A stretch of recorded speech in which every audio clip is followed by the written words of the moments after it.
The last day of summer always carried a strange weight. For most, it was just a date, a calendar boundary before the long slide into autumn. But in our town, it was more than that. Nobody said it out loud, yet everyone moved differently as August ended. Shops closed earlier. Families avoided the woods. Porch lights burned through the night, even if the electricity bill stung. I didn't think much of it at first. Superstitions had always clung to small towns like ours. Old stories about harvest sacrifices, curses, or ghosts roaming when the seasons changed. I'd heard them all, and I'd dismissed them all. But that year, the air itself felt different. It was August 31st, hot and damp. The cicadas screamed in the trees, so loud it was almost unbearable. My friends had gone back to college, leaving me behind. I had one last evening before starting a new job, and I didn't want to waste it cooped up inside. So I walked. The fields were high with late corn, edges brown and brittle. The sun was setting behind thick clouds, staining everything an ugly orange. A heavy breeze blew, carrying with it the smell of soil and something sour, like rotting fruit. I followed the back road out of town, toward the lake we used to swim in as kids. Halfway there, I saw it. A scarecrow standing in the middle of a fallow field. It wasn't unusual to see them scattered across farms, but this one felt wrong. It wasn't facing the crops. There weren't any crops. Instead, it stood at the edge of the dirt, facing the road. Its burlap head sagged to one side, stitched with black thread into a crooked smile. The arms were long, too long, and the straw inside wasn't golden, but dark like weeds or mold. I froze. The cicadas stopped screaming, as if someone had sucked the sound out of the air. For a moment, I swore the scarecrow's head tilted further, aligning itself with me. I laughed nervously, shook my head, and kept walking. But when I reached the curve of the road, I turned back. The scarecrow was no longer standing in the field. It was at the edge of the road. That was when a first real thread of unease pulled tight in my chest. I told myself it was a trick of the light, or maybe another scarecrow placed closer to the road, and my brain confused the two. But as I walked faster, I couldn't shake the feeling of eyes on me. Not stitched, not painted, real eyes, tracking me. By the time I reached the lake, the sun was gone. The sky was dark, storm clouds rumbling above. The air was colder now, as though the season had already turned. I sat on the shore, hugging my knees, listening to the waves slap against the mud. And then I heard it, the shuffle of straw, behind me. When I spun around, the path I had taken was empty. No scarecrow, no movement, just shadows, trees, and the distant rustle of dry grass. But I knew, deep down, in a place I couldn't rationalize, that I wasn't alone anymore. I stayed by the lake longer than I should have. Maybe I was waiting for courage to return, or maybe I hoped the scarecrow had just been my imagination. The storm clouds thickened overhead, turning the water into a sheet of black glass. A single ripple spread across it, though no stone had been thrown and no fish had broken the surface. I stood up. My plan was simple: head back home, lock the doors, and laugh about how ridiculous I'd been acting. But the path back to town felt darker than before. Branches leaned across it, like they had stretched while I was sitting at the shore. I started walking quickly, eyes on the dirt, forcing myself not to glance over my shoulder. That's when the smell hit me again. Sour, rotting, like wet hay left too long in the rain. The same stink that had clung to the scarecrow. And then, I heard it. The dry whisper of straw bending and rubbing together. Slow, deliberate, and close. Hello. My voice cracked in the silence. Nothing answered, only that rustling sound, matched to the rhythm of footsteps. 1, 2, 3. I broke into a jog, then a sprint. The sound followed. Faster now. Not human. Too stiff. The thuds weren't the crunch of shoes, but the snapping of twigs, the dragging scrape of wood against dirt. The trees thinned, opening into another field. I burst out, panting, and froze. There were scarecrows everywhere. At least a dozen of them, planted in uneven rows. Their heads sagged, their arms hung at broken angles, their straw spilling black and damp. None of them faced the fields. Every single one faced inward, toward the gap where I now stood. Toward me. I stumbled back, but the rustling grew louder behind me. I turned, expecting one, but saw nothing, just the path, empty and silent. Yet when I turned back to the field, one of the scarecrows had moved. It was closer. Its head was tilted, almost curious. Its smile sagged wider than stitches should allow. Lightning cracked the sky open, and for a split second I swore its arms twitched. That was enough. I bolted through the rows, shoving past them, straw scraping my arms like fingernails. The smell of rot burned my throat. They didn't move, not while I was watching. But every time I blinked or turned away, they were closer, as if the night itself carried them forward. By the time I collapsed on the gravel road, the field was far behind me. I dared to look back. The scarecrows were still, silent silhouettes against the storm. But one was gone. I stumbled the rest of the way home, rain finally starting to fall. The first drops slapped the dust into mud, hissed on the still warm pavement. I slammed the door behind me, locked every latch, and shoved a chair against the handle. My chest heaved, my skin raw where the straw had scratched. That's when I saw it. On my living room floor, a trail of black straw, damp and glistening, leading from the door to the hallway. The first thing I thought was, it got inside. I pressed my back to the wall, eyes locked on that trail of wet, blackened straw. Each piece glistened in the faint light from the storm outside, as if it were bleeding ink instead of sap. The trail curved around the corner into the dark hallway, toward the bedrooms. My body screamed to run, to get out, but my legs wouldn't move. I picked up the nearest thing I could use as a weapon, an old fireplace poker, and gripped it so tight my knuckles burned white. The house was silent except for the rain pattering harder now, hammering the roof. The silence inside was worse than the whispers of straw outside. It was thick, waiting. Who's there? I forced out, though my throat was raw. The only answer was a soft crunch, like dry stalks under a heavy weight. From the hallway, I took one step forward. The floor creaked. I thought I saw movement at the far end, where the darkness was deepest, but when I blinked it was gone. My heart hammered against my ribs, faster than the storm. Then I smelled it again. That sour, rotting stench, stronger than before, filling the house. The lightning flashed, flooding the windows with white light, and for just that second I saw it, standing in the hallway. The scarecrow. It was taller than the ceiling should have allowed, its head bent sideways at a crooked angle to fit. Its stitched smile stretched wider than any cloth seam could hold, and its button eyes gleamed wet, not dull. Its straw-stuffed arms brushed the walls, leaving smears of dark rot. The light faded. It vanished. I froze, breath ragged, waiting for the thunder to shake the glass. But when it came, it was drowned out by another sound. Step, drag, step. It was moving toward me, slowly. The straw whispered with each shift. I stumbled back into the living room, nearly tripping over the chair I'd jammed against the door. My mind screamed to run out the back, but I knew, if I opened that door, it would be waiting on the other side.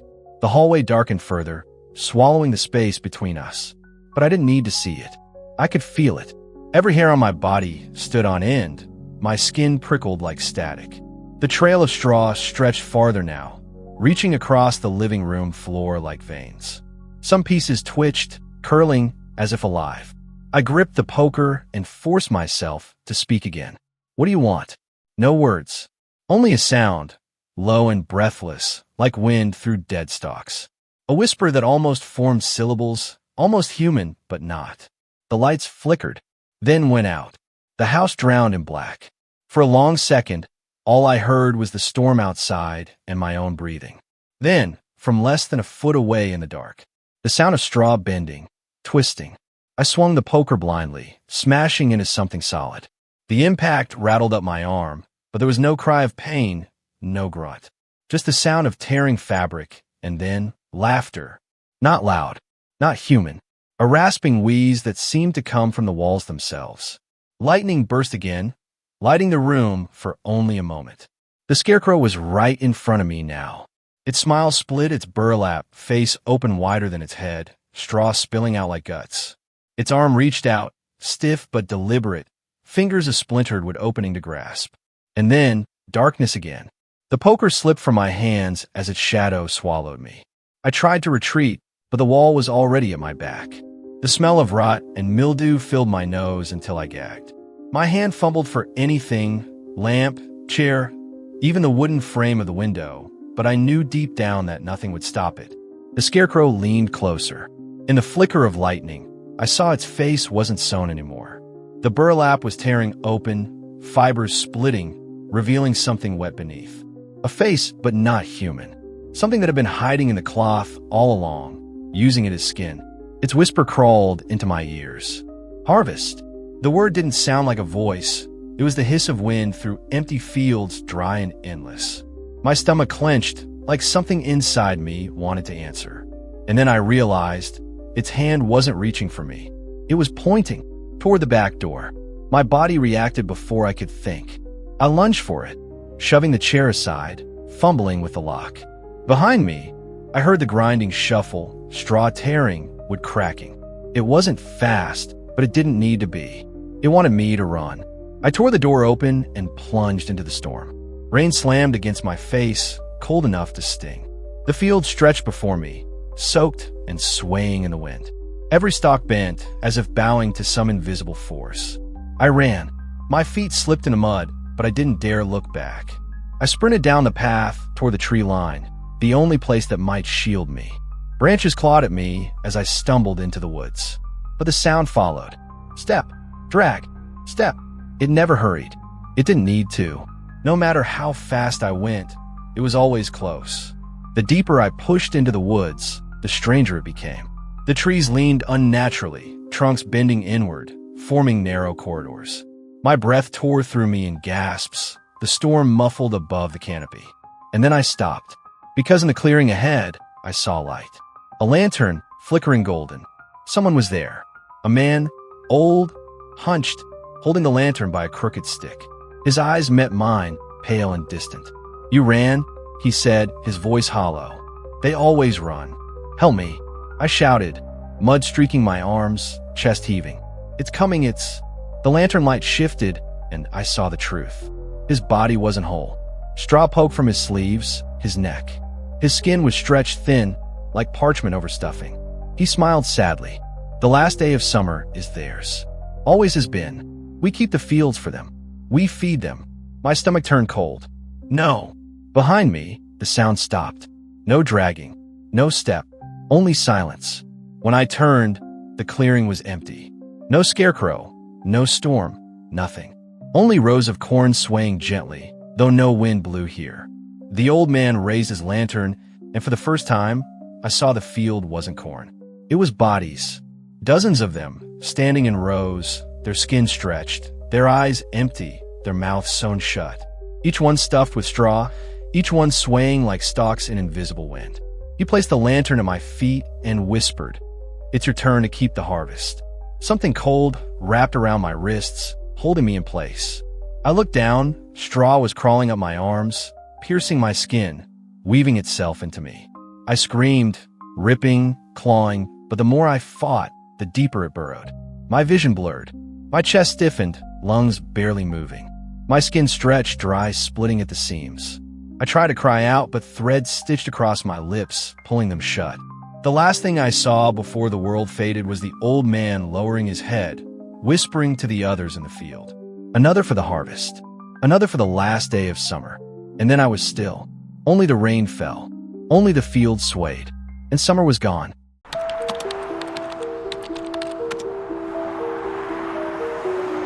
On the morning of August 31st, the town square looked like it had been abandoned halfway through a festival. Strings of paper lanterns still dangled across the main street, but none were lit. A few faded banners fluttered in the mild breeze, their cheerful reds and yellows looking strangely muted in the gray daylight. I noticed all of this from the bus window as we rolled into Ashfield, a place my mother insisted was where she grew up. It was my first time seeing it. She said she wanted me to experience just one summer here, like she once had. I was 16 and restless, and most of August had passed in suffocating boredom. But on that last morning, something about the town felt heavier.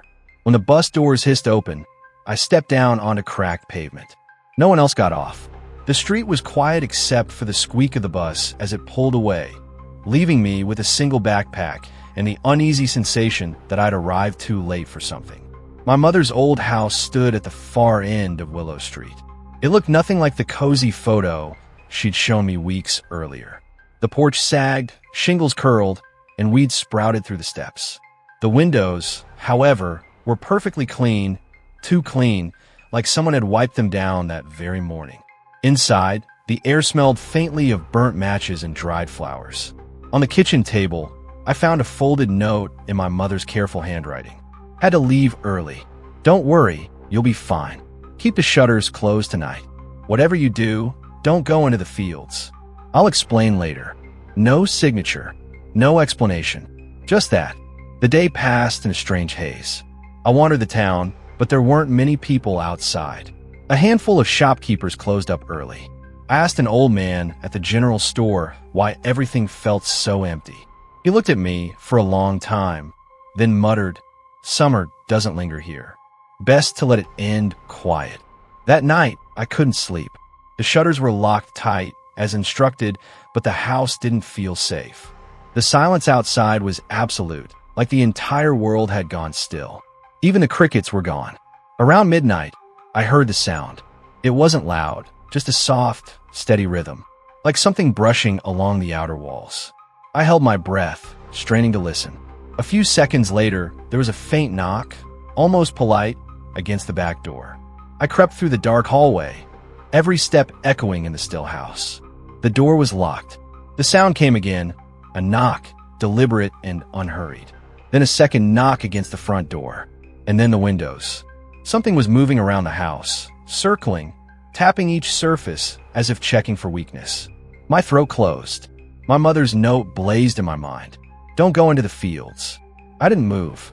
I didn't breathe. At exactly 3 a.m., the knocking stopped. But from behind the shutters, I swore I saw shadows move across the lawn. Long, twisted shapes that swayed like tall grass. The morning after should have erased the night's unease. The sunlight was warm, the air heavy with the scent of dry grass and overripe fruit. Yet when I stepped outside, it felt like the entire town was holding its breath. A woman watering her front garden paused as I passed. She watched me, hand frozen on the spout, until I turned the corner. Children who had been playing hopscotch scattered the moment they noticed me. Even the postman, stuffing letters into boxes, avoided my eyes. It wasn't me. I realized it was the date. August 31st. Their glances weren't suspicious, but anxious.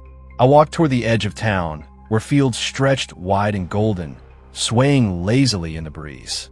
The crops seemed too tall for late summer, taller than I was, their stalks dry and whispering against each other. At the far end, I noticed a row of black wooden posts standing in a crooked line. They weren't scarecrows, not exactly. Just tall poles with bundles of cloth tied at the top, fluttering like figures with no arms. I didn't get closer. Even from a distance, they seemed to lean, as though listening. Back in the kitchen, I reread my mother's note. Don't go into the fields. She hadn't written why. I thought about calling her, but my phone had no service. The landline in the hall only spat static. That evening, as the sky bruised into twilight, a knock came at the door. Not the same gentle tapping from the night before, but urgent, frantic. When I opened it, a boy about my age stood there, sweating and pale. "You're staying in the Willow House?" he asked. His eyes darted nervously to the street. "Yeah," I said slowly. "You can't be here. Not tonight. Not when it's the last day." "What do you mean?" He shook his head. "They come for whoever lingers. That's why everyone's gone indoors." Before I could ask more, he pressed something into my palm. A small, carved figure made of corn husks. "Keep this with you. Don't let them touch you." Then he sprinted off into the deepening dusk, vanishing between houses without another word. I stood there, clutching the crude little doll, heart hammering. By 9, the town was silent again. No lights shone from the houses, though I knew they weren't empty. It felt like everyone was hiding. I closed the shutters, locked the doors, and sat with every lamp on. The quiet didn't last. At midnight, the brushing sound returned. This time it wasn't tentative. It dragged along the walls like nails across wood, moving faster, circling quicker. The cornhusk doll in my hand felt hot, almost pulsing. Then came the voices. They weren't clear words, just whispers, dozens of them overlapping. They rose and fell in a strange rhythm, almost like chanting carried through the fields. I pressed my ear to the shutter and heard movement outside. Not footsteps, but the soft swaying of tall stalks against each other. Only the house stood between me and them. At one point, something pressed hard against the window pane, warping the wood, testing its strength. The shutters creaked, and then silence again. It ended just before 3 a.m., just like the night before. But this time, I saw it clearly. Through a sliver of the shutter, I glimpsed the yard. The black wooden posts I'd seen earlier weren't in the fields anymore. They were standing in a circle around the house. I didn't sleep. I couldn't. The vision of those black posts, standing where they didn't belong, closer than they had any right to be, etched itself behind my eyes. When dawn finally arrived, it brought no relief. The posts were gone. The yard was empty, save for broken stalks scattered across the grass, as though something had passed through during the night. By mid-morning, the town felt different. Not abandoned, exactly, but strained. The few people I saw kept their curtains drawn tight, moving quickly when they dared step outside. In the square, I caught sight of the same boy who had given me the cornhusk figure. He was speaking urgently with an old man before he noticed me. His eyes widened, and he hurried over. "You saw them, didn't you?" he asked. I nodded. "They only move when it's the last day," he said in a whisper. "Every year, they leave the fields and come closer. The town, we don't fight them. We just last through the night, and when summer ends, they leave." "Who are they?" I asked, frustration sharpening my voice. He shook his head. "Not who. What?" His hand trembled as he pointed toward the golden fields. "The posts aren't decorations. They're anchors. They keep something in place. But once a year, the boundary weakens." I wanted to laugh it off, call it superstition, but I couldn't forget the whispers circling my house, the pressure against the shutters. Why didn't anyone warn me? I demanded. They can't. Speaking of it openly, it calls attention. That's why we hide. That's why no one will talk. You shouldn't even be here. His voice cracked. You should leave before tonight. But when I told him the road was gone, that the path out of town ended in fog, his face went pale. "Then you're marked," he whispered. "They know you don't belong. They'll want you most." The weight of his words stayed with me as I returned to the house. The cornhusk figure burned against my palm like a brand. By evening, storm clouds rolled across the sky, blotting out the last sunset of summer. The air was heavy, electric. I lit every candle I could find, as though light itself might guard me. At midnight, it began again. Not whispers this time, but voices, clearer, louder, layered like 1,000 throats chanting in unison. The shutters rattled, not from wind, but from pressure outside. When I dared to glance through a crack, I saw them. Not posts anymore. Figures. They were tall, impossibly thin, with torsos like bound bundles of straw and heads wrapped in dark cloth. Where arms should have been, only frayed strands hung, shifting in the windless air. Their faceless heads turned in unison toward the house. The chanting swelled. One of them stepped forward. Its gait was stiff, unnatural, but purposeful. The yard groaned beneath its weight, though it looked as if it shouldn't weigh anything at all. It stopped inches from the door. Then another moved beside it, and another, until the house was surrounded. The boy's words echoed in my head. "They'll want you most." The cornhusk figure writhed in my grip, the threads unraveling on their own. And I realized it wasn't protection. It was bait, a marker. A sudden crash shattered the stillness. The front door bent inward, wood splitting as if pressed by an enormous hand. The whispers screamed now, overlapping until the sound was unbearable. And in the brief silence that followed, I heard them clearly for the first time. "Join us." The last day of summer had ended, and they had come inside. The door buckled, hinges screaming as if the house itself were protesting. I staggered back, clutching the useless husk doll, its straw unraveling into dust. The first figure crossed the threshold. It didn't move like a man. It slid, each step pulling shadows along with it. The smell of damp earth and mold filled the air, choking, as though the fields themselves had pushed inside. I tried to scream, but my throat locked tight.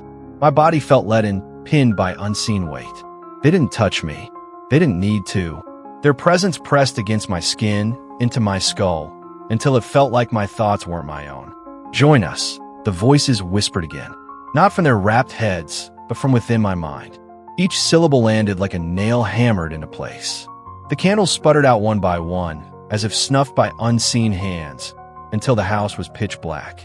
Only their shapes remained, faintly glowing in the dark, like heat shimmering on asphalt. Something brushed my arm, cold, sharp, like straw cutting flesh. The pain snapped me free. I bolted toward the back door, shoving it open with a strength I didn't know I had. Night air hit me, thick with the stench of rot. The yard was worse. Hundreds of them stood beyond the house now, stretching into the fields, an army of crooked silhouettes swaying as if to music I couldn't hear. Their heads turned in unison toward me. I ran. My legs tore through the tall grass, each blade cutting like glass, each breath tasting of soil. No matter how far I went, the figures were there, between the stalks, rising like scarecrows, silent sentinels watching, waiting. And then, suddenly, I was back where I'd started. The house. The same broken shutters. The same sagging porch. As if I'd never left. I collapsed to my knees, gasping, realization sinking in. There was no escaping. The boy was right. Once you were marked, there was no leaving. The fields bent themselves, twisted reality to keep you here. The chanting began again, louder now, 1,000 overlapping voices. But beneath the chorus, a single thread emerged, a child's voice, clear and steady. It was the boy. I turned, and there he was at the edge of the yard, clutching nothing but empty hands. No husk doll this time, just a hollow look in his eyes. "You were chosen," he said softly. "Every year, one outsider. That's the way it's always been. That's why the town survives. You gave me the doll." I croaked, my voice raw. His face flickered with guilt, but he didn't deny it. "It had to be you. If not, they would have taken everyone." The figures moved closer, circling tighter. My skin burned with their nearness, my vision tunneling. "You don't have to fight," the boy whispered. "It's easier if you don't." And I understood then, this wasn't survival. This was tradition. The town's safety purchased by one sacrifice, one summer stranger. And I had walked right into it. The figures pressed against me, straw arms wrapping, pulling. My scream never left my throat. The world dissolved into the dry hiss of fields in the wind. When I opened my eyes, there was no house, no town, only endless stalks, golden and swaying. And I was among them, my body hollowed, my limbs stiff, my mouth filled with whispers not my own. I wasn't gone. I was one of them now. And when the next summer ended, I would step forward with the others, waiting for the next outsider.